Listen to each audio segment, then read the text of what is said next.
मनुष्य जीवन के अंदर सारी शक्तियां हैं, हम अपने भीतर से वो शक्तियां जगा करके महान बन सकते हैं, लेकिन हम अपनी ओर नहीं देखते हैं, दुनिया की ओर देखते हैं। अपनी ओर कभी देखने का प्रयास नहीं करते, हम दुनिया की ओर देखते हैं और दुनिया को देखने में सारा समय चला जाता है, सारी जिंदगी बीत जाती है, अपनी ओर कभी देख नहीं पाते। और जो अपनी ओर नहीं देख पाता है भाइयों बहनों, उसको भीतर का ज्ञान पता नहीं चलता है, मनुष्य जीवन कितना महान है पता नहीं चलता है। और हमने निवेदन किया था कि मनुष्य तमाम तरह के प्राणी हैं, नरपशु भी हैं, नरपशुओं जैसा जीवन जीते हैं। कुछ लोग हैं जो देवमानव का जीवन जीते हैं। तो व्यक्ति देवमानव कैसे बने, महामानव कैसे बने, महान कैसे बने? जो व्यक्ति अपने साधनों का सदुपयोग करता है, जो व्यक्ति अपने समय का सदुपयोग करता है, जो व्यक्ति अपनी प्रतिभा का सदुपयोग करता है, भाइयों बहनों, वो महान बन जाता है। अपने चिंतन, चरित्र, व्यवहार को ऊंचा उठा करके व्यक्ति महान बनता है। कोई व्यक्ति ना अवतारी हुआ करता है, न चमत्कारी हुआ करता है, बल्कि संस्कारी हुआ करता है। जब हम अच्छे संस्कारों का ग्रहण करेंगे, अपने भीतर अच्छाइयों की आदत डालेंगे, बुराइयों को निकालने की अपने अंदर संकल्प शक्ति रखेंगे, तो धीरे धीरे व्यक्ति महान बनता हुआ चला जाता है, महान बनता हुआ चला जाता है। महानता आती, कितने बिगड़े लोग महान बन गए। वाल्मीकि जी डाकू थे, ऋषि वाल्मीकि, जो ब्रह्म ज्ञानी बने, ब्रह्म ऋषि की उपाधि मिली, जो लवकुश के गुरु कहलाए, सीता जी के आश्रय दाता रहे। भाइयों बहनों, उनका जीवन पहले कैसा था? डाकू का जीवन जीते थे, मार काट करके, लूट पाट करके जीवन यापन करते थे। लेकिन जब उन्होंने अपने भीतर को समझा और अपनी जीवन नीति बदली, तो भाइयों बहनों महान बन गए, ऋषि बन गए, पूज्य बन गए। गोस्वामी तुलसीदास, कामी तुलसीदास, कामी राम बोला कहा जाता है। शादी हो गई, उनकी पत्नी रत्नावली बहुत सुंदर थी, उससे अतिशय मोह करते थे। लेकिन जब उसी रत्नावली जी ने उनको दुत्कारा, फटकारा कि मेरे हाड़ मांस के शरीर से तुमको इतनी प्रीति है, अगर कहीं इतनी प्रीति भगवान से होती तो तुमको भगवान मिल जाते। और ये बात समझ में आई राम बोला को, तो वहां से चले और साधना किया, महान बन गए।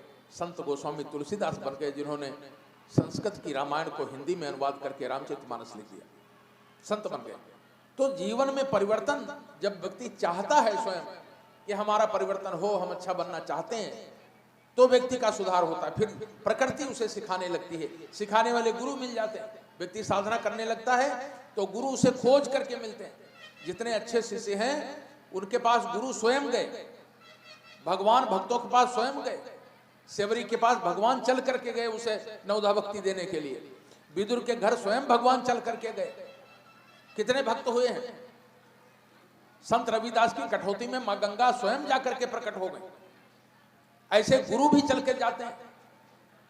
रामकृष्ण परमहंस के पास चल करके तोतापुरी महाराज जी गए और बोले, जो साधना कर रहे हो, अभी जो आगे वाली सीढ़ी, चलो मैं पार करा देता हूं। परम पूज्य गुरुदेव 15 वर्ष की वो आयु में साधना करते थे, उनके कमरे में दादा गुरुदेव पहुंचे। तो जो अच्छाइयां सीखना चाहता है, बताने वाले लोग, सिखाने वाले लोग स्वतः मिल जाते हैं और जीवन का कल्याण कर देते हैं। भाइयों बहनों, आज हम निवेदन करने वाले हैं कि जीवन में कभी कभी अवसर आते हैं।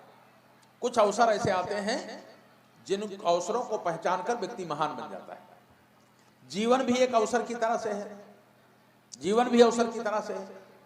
84 लाख योनियां संसार में हैं, इस पृथ्वी पर हैं, जीव जंतु हैं, इतर प्राणी हैं, पशु पक्षी हैं, चींटी से लेकर हाथी तक जानवर हैं। लेकिन भाइयों बहनों, मनुष्य जीवन हमको मिला है, ये अवसर है, भगवान ने अवसर दिया है। और जो इस अवसर को समझ जाते हैं वो लाभ उठा लेते हैं, और नहीं तो बाद में केवल पछतावा ही रह जाता है। ऐसे ही युग धर्म निभाने का समय आता है, अवसर आता है।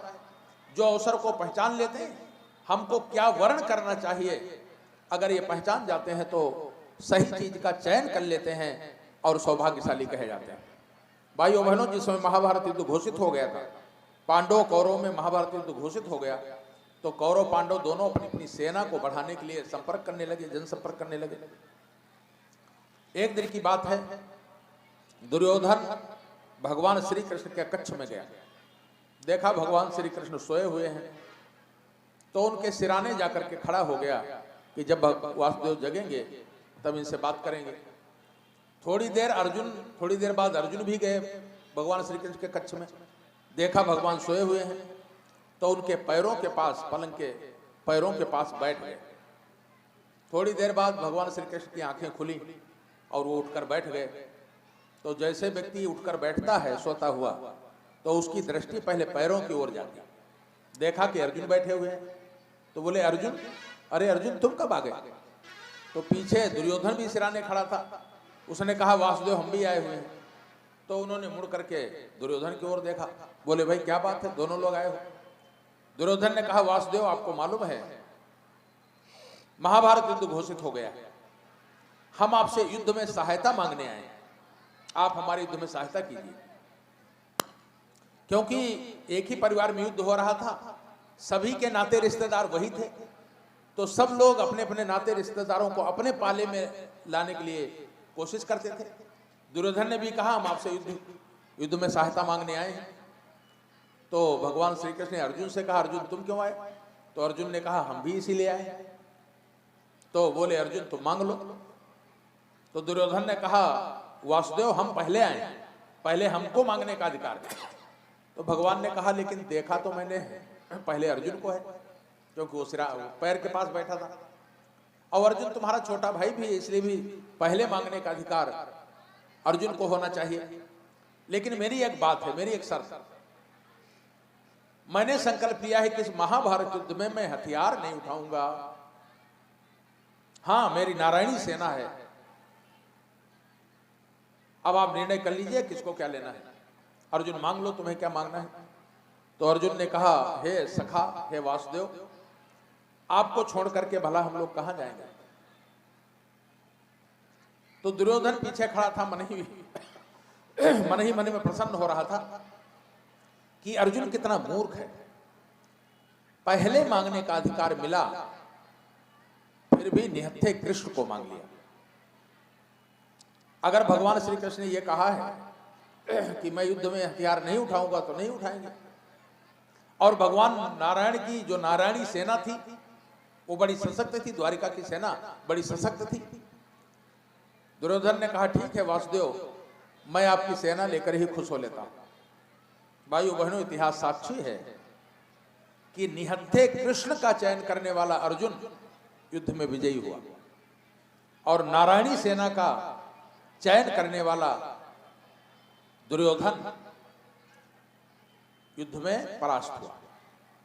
कभी कभी समय आता है कि हम चयन क्या करें, चयन क्या करें, चयन क्या करें। और जो लोग सजग होते हैं, जागरूक होते हैं, वे सही समय पर सही निर्णय ले लेते हैं और सौभाग्यशाली कहे जाते हैं। एक भिखारी भीख मांगने जा रहा था, भीख मांगता, इस गांव से भीख मांगकर दूसरे गांव जा रहा था, पगडंडी जा रहा था। बड़ा दीन दुर्बल भिखारी, बड़ा दरिद्र भिखारी था। इस गांव से भीख मांगकर दूसरे गांव जा रहा था। आकाश मार्ग से शंकर पार्वती जी जा रहे थे। पार्वती जी ने उसको देखा तो पार्वती जी को दया आ गई। भगवान भोलेनाथ से कहा हे भोलेनाथ, देखो ये कितना दीन दुर्बल भिखारी है, इस पर थोड़ी सी कृपा कर दीजिए, इसकी दरिद्रता दूर कर दीजिए। तो भोलेनाथ ने कहा ठीक है, तुम कहती हो तो मैं इसकी दरिद्रता दूर कर देता हूं। कहते हैं जिस पगडंडी भीख मांगकर वो अगले गांव भीख मांगने जा रहा था, उसी पगडंडी पर आगे भगवान शंकर ने सोने की मोहरों से भरी एक थैली रख दी। ये थैली उसको मिल जाएगी, उसकी गरीबी दूर हो जाएगी। अब वो भिखारी जा रहा था, उसके मन में एक बात आई कि भगवान ने मुझे दो आंखें दी हैं, मैं देख देख कर चलता हूं, ऊंचा नीचा होता है तो पैर उठा लेता हूं, लेकिन भगवान ने जिनको आंखें नहीं दी वो कैसे चलते हैं, जरा वैसे चल के देखता हूं मैं। तो उसने अपनी दोनों आंखें बंद कर ली और चलता गया। तब तक वो रास्ता गुजर गया जहां सोने से मोहरों भरी वो थैली पड़ी हुई थी। आगे उसने अपनी फिर आंखें खोली और दूसरे गांव में भीख मांगने चला गया। भगवान ने तो दिया था, लेकिन उस भिखारी ने अपनी आंखें बंद कर ली, तो भगवान का इसमें क्या दोष।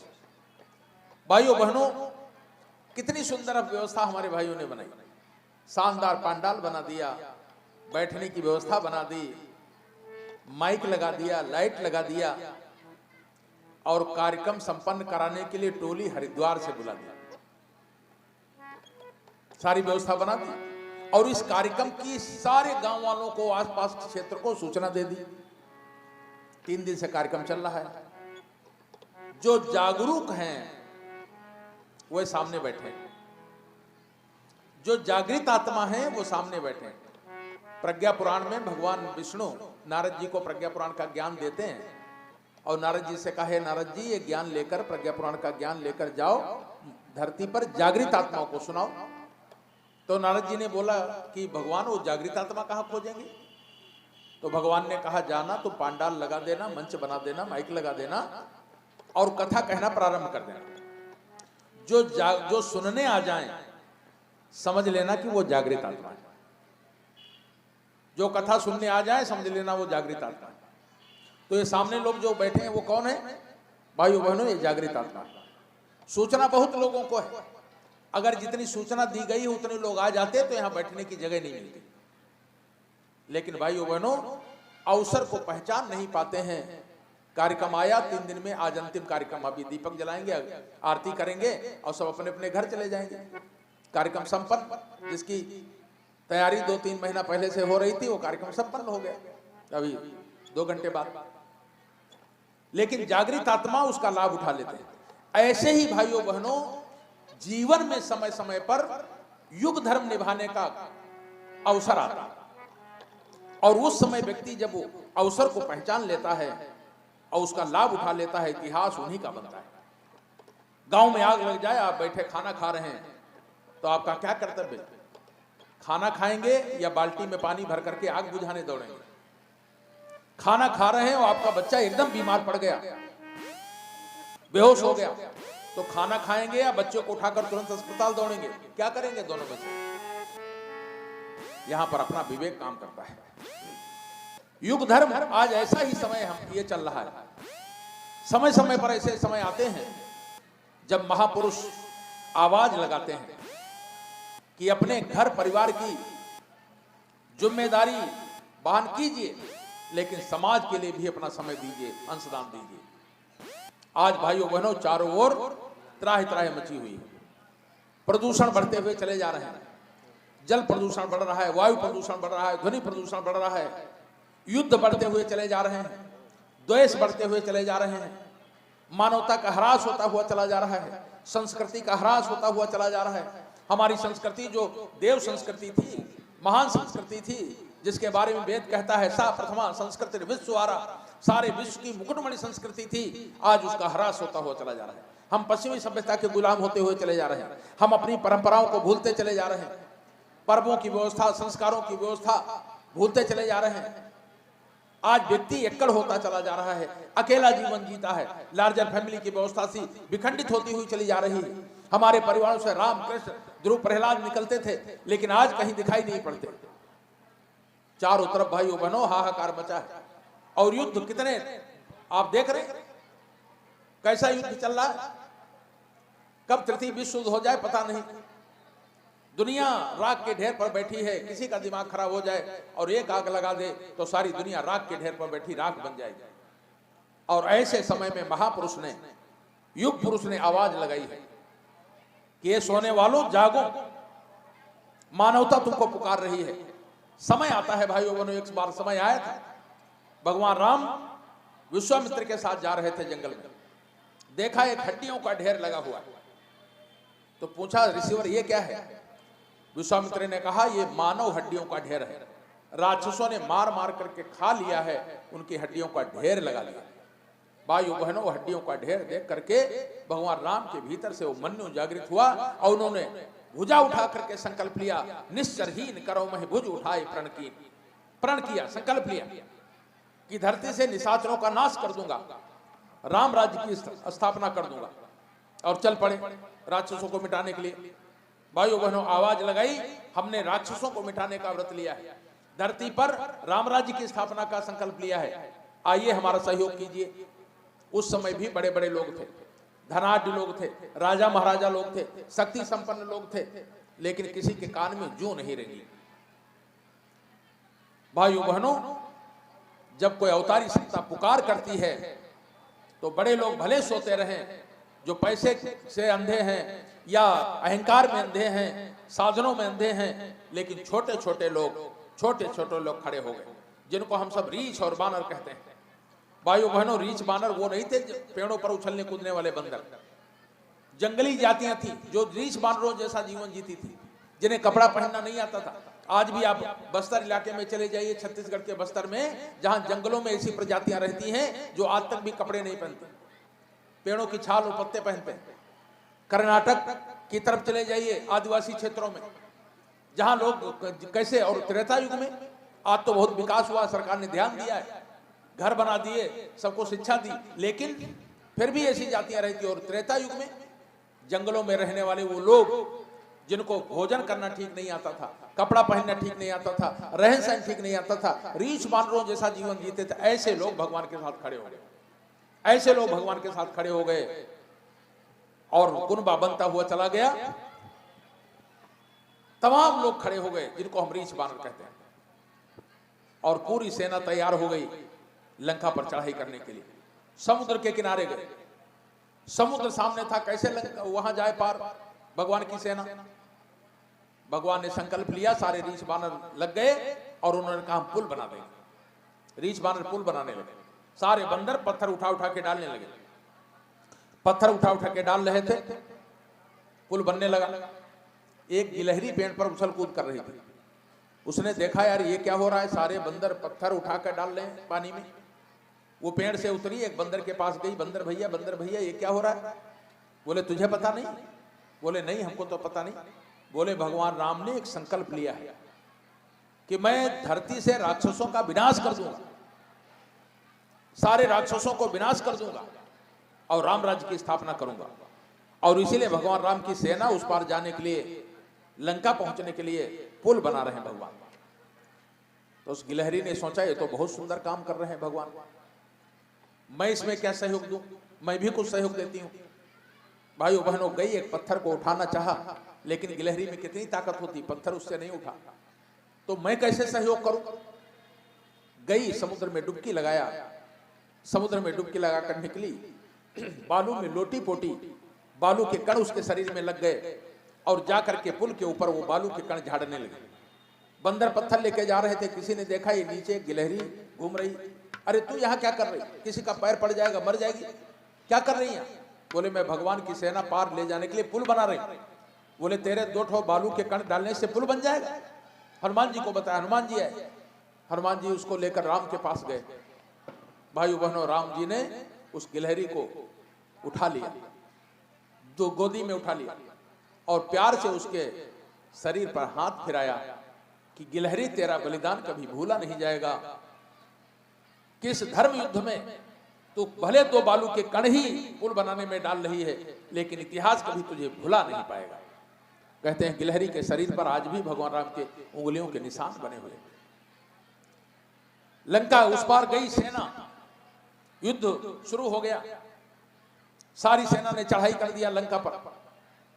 अपने रत्न जटित सिंहासन पर बैठ करके, रथ पर बैठ करके जब रावण निकला लंका से, तो देखा वानरों की सेना समुद्र की तरह लहरा रही।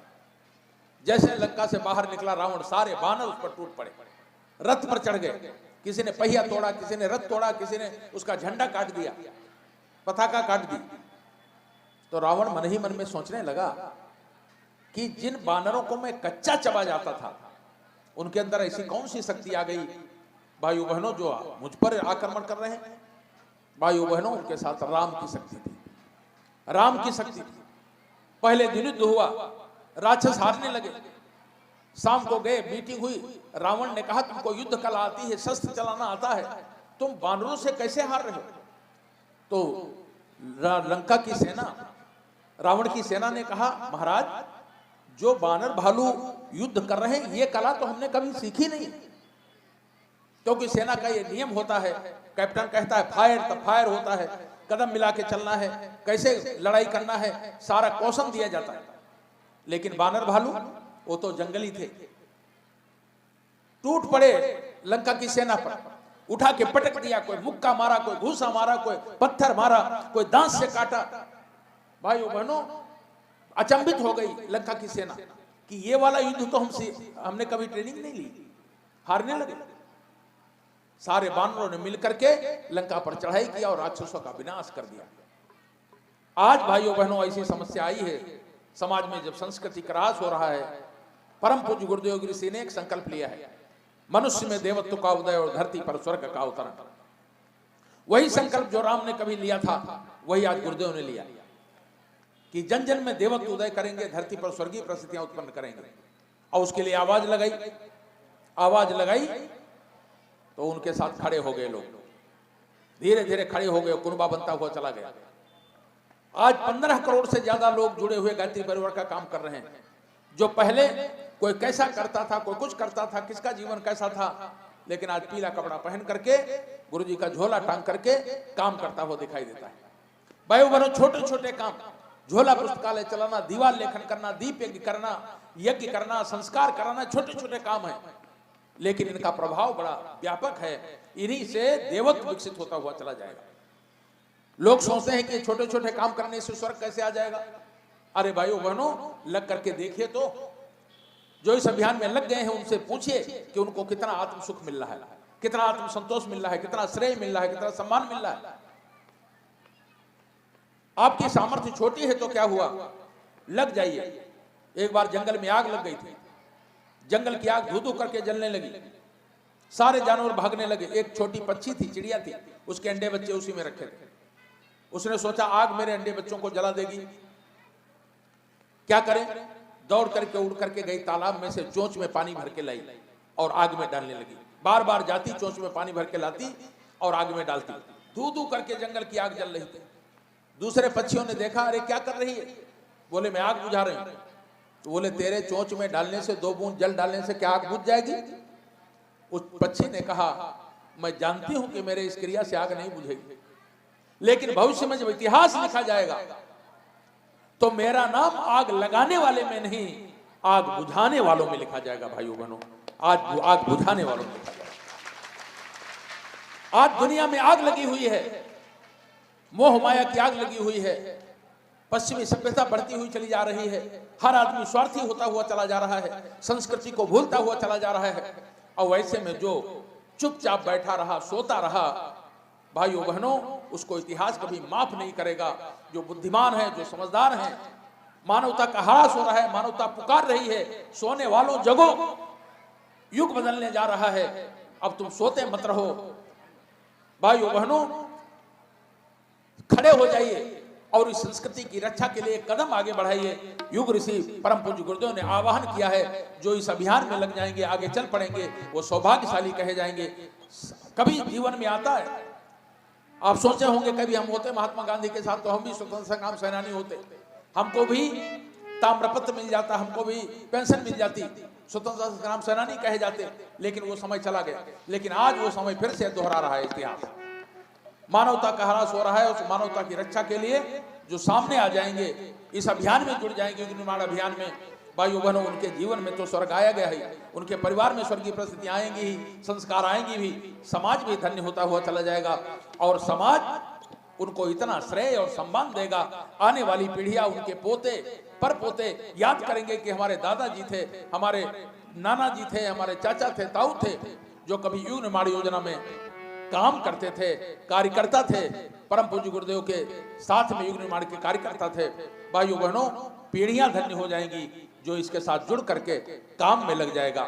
आज मानवता यही पुकार कर रही है और जब जब मानवता पुकार करती है तब तब ईश्वरी सत्ता आती है और आवाज लगाती है, ये सोने वालों जगो और हमारे साथ खड़े हो जाओ, कदम से कदम मिला करके इस अभियान में, महाअभियान में जुड़ जाइए। उनको श्रेय कौन भुला सकता, उस गिलहरी को कौन भुला सकता है, रीछ बानरों को कौन भुला सकता है, ग्वाल बालों को कौन भुला सकता है। भाइयों बहनों, महात्मा बुद्ध के चीवरधारियों को कौन भुला सकता है। संस्कृति की रक्षा के लिए अपने स्वार्थ का त्याग करके जो समाज के लिए निकल पड़ते हैं, इतिहास उन्हीं का बनता है, इतिहास उन्हीं को माला पहनाता है, श्रेय सम्मान मिलता है, समाज उनको धन्य मानता है। आज भी मानवता का ह्रास हो रहा है। ये सोने वालों जगों, महाकाल की आवाज सुन करके और इस अभियान के साथ जुड़ करके अपने को धन्य बना लो। वानर रीछ गिलहरी बनकर जो अब कदम बढ़ाएगा, सेतु राम बांधेंगे निश्चित पुण्य वही पा जाएगा। वानर भी छिपलहरी बनकर जो कदम बढ़ाएगा। सेतु राम बांधेंगे निश्चित पुण्य वही पा जाएगा। उठना है गोबर धंधे की लाठी जरा लगा लो। उठना है गोबर धंधे की लाठी जरा लगा लो। तुम प्रभु के सहयोगी बनने का श्रेय सहज ही पालो। प्रभु के सहयोगी बनने का श्रेय सहज ही पालो। उठो तुम्हारे इम्तिहान की, उठो तुम्हारे इम्तिहान की। आज घड़ी हमारी है, देव शक्तियों में दुर्गा शक्ति आई है। देव शक्तियों में दुर्गा शक्ति आई है। दुर्गा शक्ति आई है।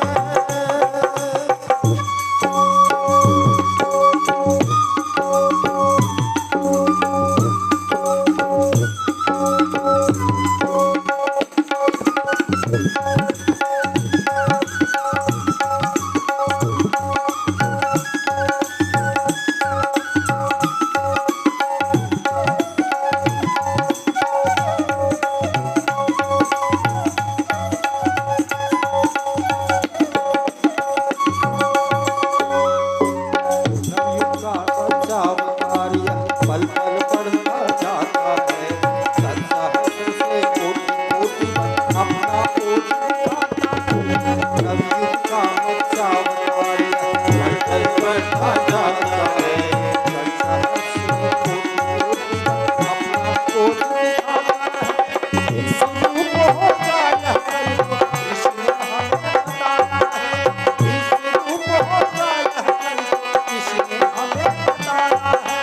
इसलिए यह कार्यक्रम करवाया है।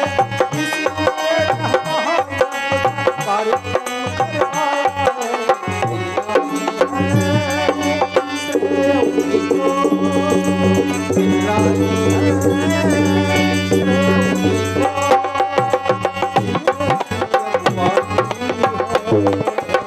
देव शक्तियों में दुर्गा शक्ति आई है। देव शक्तियों में दुर्गा शक्ति आई है।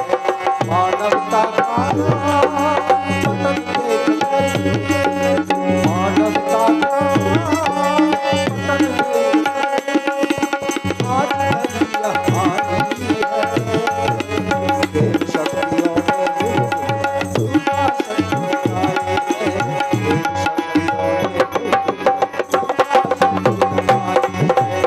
दुर्गा शक्ति आई है। दुर्गा शक्ति आई है। दुर्गा शक्ति आई है। दुर्गा शक्ति आई है। दुर्गा शक्ति आई है। दुर्गा शक्ति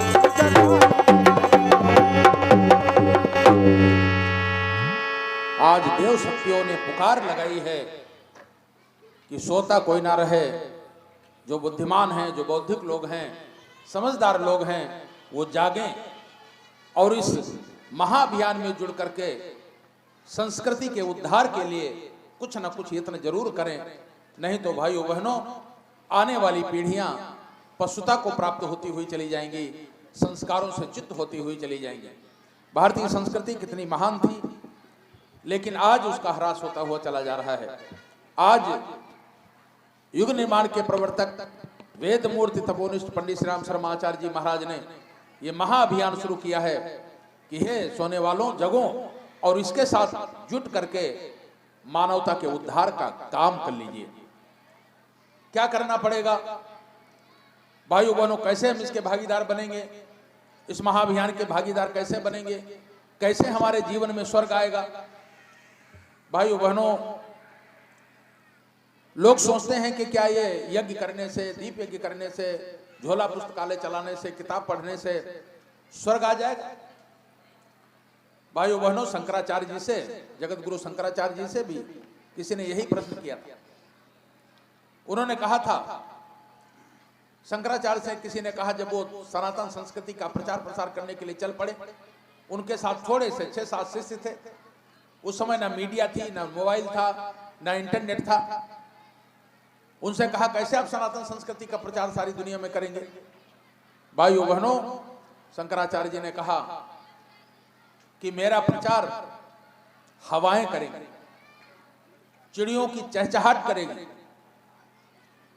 चलती सनसनाती हवा करेगी, और 2-4-10 लोग मिल करके भगवान शंकराचार्य ने सनातन संस्कृति का थोड़े दिन में सारी दुनिया में प्रचार कर दिया। जब संकल्प के साथ व्यक्ति जुड़ जाता है तो दैवी शक्ति उसका सहयोग करती है और दैवी शक्ति उसका काम आगे बढ़ा देती है। आज यही दैवी मिशन, दैवी मिशन है, महाकाल का मिशन है, ऋषियों का मिशन है। आवाज लगा रहे हैं। शंकराचार्य जी से किसी ने कहा था दुनिया तो कुत्ते की पूंछ की तरह है, जो टेढ़ी की टेढ़ी ही रहती है। कुत्ते की पूंछ को 12 साल बांस की नली में सीधा करके रख दीजिए और 12 साल बाद निकालेंगे तो फिर टेढ़ी हो जाएगी। बोले दुनिया तो टेढ़ी ही है, टेढ़ी है।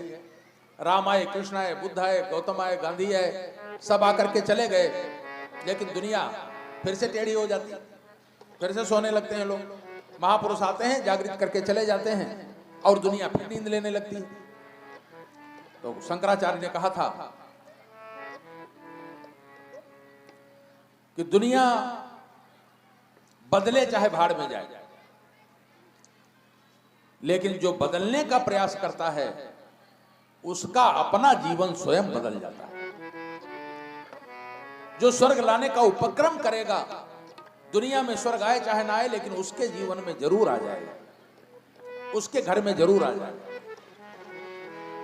ये छोटे छोटे उपक्रम करके व्यक्ति महानता से जुड़ जाता है, महान बनता हुआ चला जाता है। क्या करना पड़ेगा इस महाअभियान के साथ जुड़ने के लिए? क्या करना पड़ेगा? तो भाइयों बहनों, हमारे गुरुदेव ने 3 सूत्र बताए। 3 सूत्रों को जीवन में अपना लीजिए तो आपका जीवन भी महान बनता हुआ चला जाएगा, घर परिवार में स्वर्गीय वातावरण बनता हुआ चला जाएगा। और केवल गुरुदेव ही नहीं, जितने महापुरुष आए हैं, अवतारी सत्ता आई हैं, सबने 3 ही बातें बताई। भगवान श्री कृष्ण ने भी अर्जुन को 3 ही बातें कही, और वही बातें केवल उनके नाम बदले हो सकते हैं। भगवान बुद्ध ने भी अपने शिष्यों को 3 बातें कही थी। भगवान राम के जीवन में भी 3 ही बातें दिखाई पड़ती, और वो क्या है? आज परम पूज्य गुरुदेव ने कहा है, जीवन में आध्यात्मिक गुण लाने के लिए, घर परिवार में स्वर्गीय वातावरण लाने के लिए, अपने जीवन में ब्रह्मा विष्णु महेश के गुण लाने के लिए 3 सूत्रों को अपना लीजिए। और ये 3 सूत्र हैं उपासना, साधना, आराधना।